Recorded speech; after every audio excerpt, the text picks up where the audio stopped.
Late Night with the Devil, ini film yang rilis di tahun 2023, ditulis dan disutradarai oleh Cameron dan Colin Cairns, tentang program acara malam yang melakukan pemanggilan iblis secara live. Kurang lebih seperti itu dari sisi premisnya, di mana ini tuh salah satu film yang menarik perhatian gue, karena banyak yang bilang bagus ya untuk film ini. Dari sisi premis juga kelihatannya seru. Setting-nya tuh di tahun 1970-an, jadi secara vibe tuh emang agak era dulu banget ya. Sedangkan dari sisi cerita, di sini kita ngelihat dari sudut pandang Jack Delroy.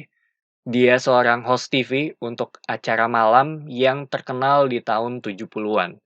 Sampai suatu saat, rating acara ini tuh terus mengalami penurunan dan menuju pemberhentian. Jadi sekarang si Jack ini mencoba untuk mencari gimana nih caranya supaya bisa nyelamatin acara ini.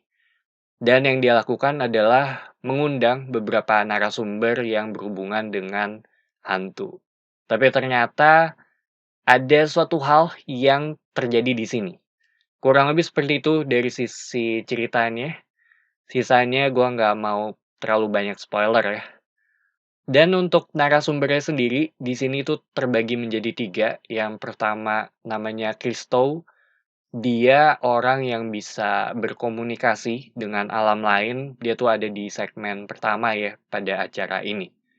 Dan yang kedua, orang skeptis namanya Carmichael. Dia tipikal orang yang berusaha untuk menjelaskan kalau ini semua tuh cuma trik serta tipuan aja. Dan dibawain dengan cara yang menurut gue lumayan ngeselin ya di sepanjang program ini. Yang ketiga, dari sisi sains, namanya tuh Jun, dia seorang parapsychologist. Dia tuh datang dengan seorang remaja yang bernama Lily. Bisa dibilang tuh si Lily ini korban dari cult ya. Dimana semua ini tuh dibalance dengan kehadiran si orang skeptis ini gitu, yang terus ngehajar semuanya ya di sepanjang acara. Sedangkan untuk Jack sendiri, karena dia sebagai host di sini, dia agak netral, tapi tetap mencoba untuk memberikan bumbu-bumbu supaya banyak yang nonton gitu dari sisi acaranya. Dan yang terakhir adalah Gus, dia bisa dibilang sidekick-nya Jack. Menurut gue dia sih karakter yang paling pintar ya untuk ngebaca keadaan yang terjadi di set ini.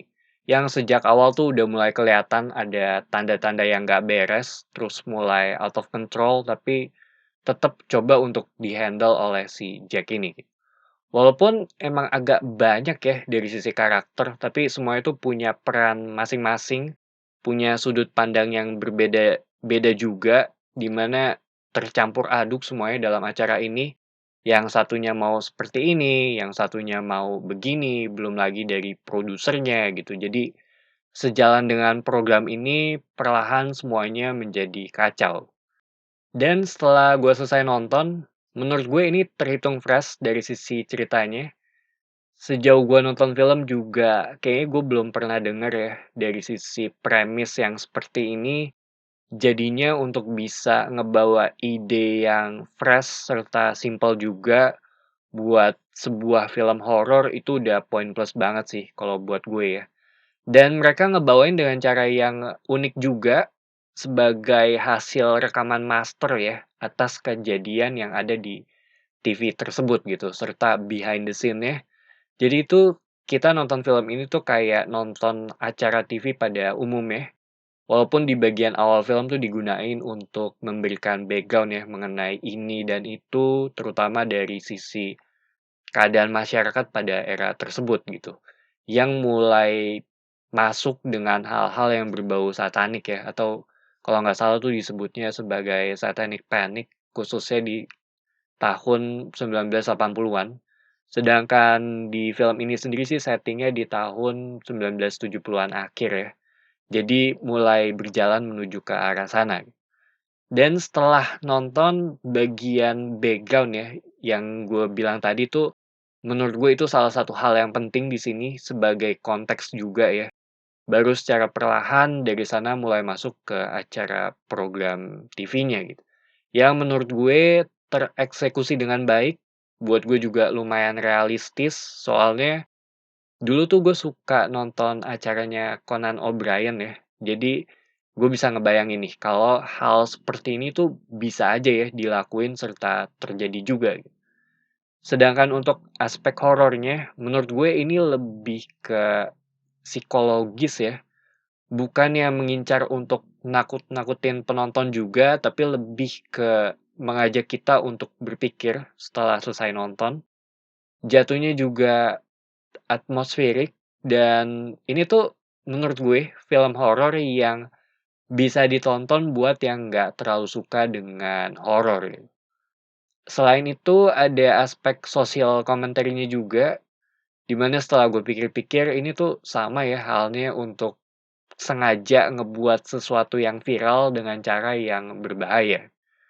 Dan kalau dipikir juga sebenarnya hal terbaik yang lu dapat dari ngelakuin hal ini adalah ya hal terburuk gitu. Soalnya hal terbaiknya ya kan tujuannya untuk nyari supaya sosok demon itu datang ya. Dan ketika datang ya bukankah itu jadi hal yang buruk?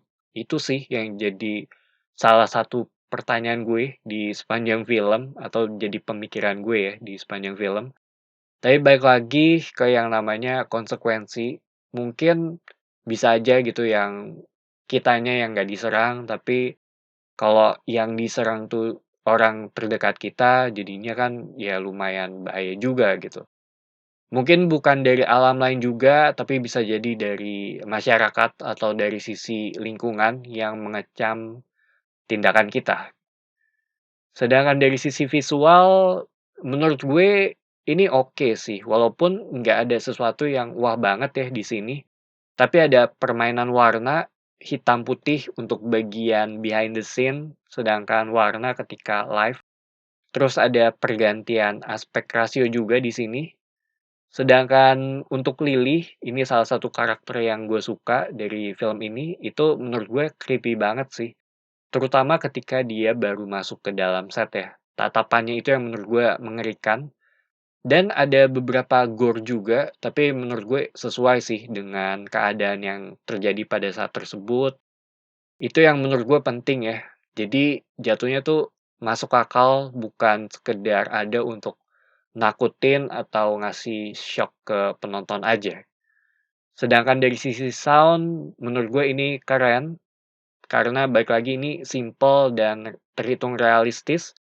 Terutama ada satu scene di mana pergantian suara ya, itu menurut gue dapat banget sih di sini.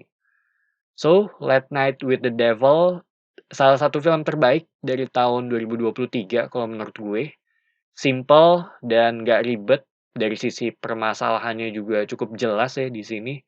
Menurut gue ini juga salah satu film horor yang bisa ditonton buat yang nggak terlalu suka dengan horor. Dari sisi premis juga menarik. Jadi itu aja opini gue mengenai film ini. Thank you for watching. It's me Patrick signing off.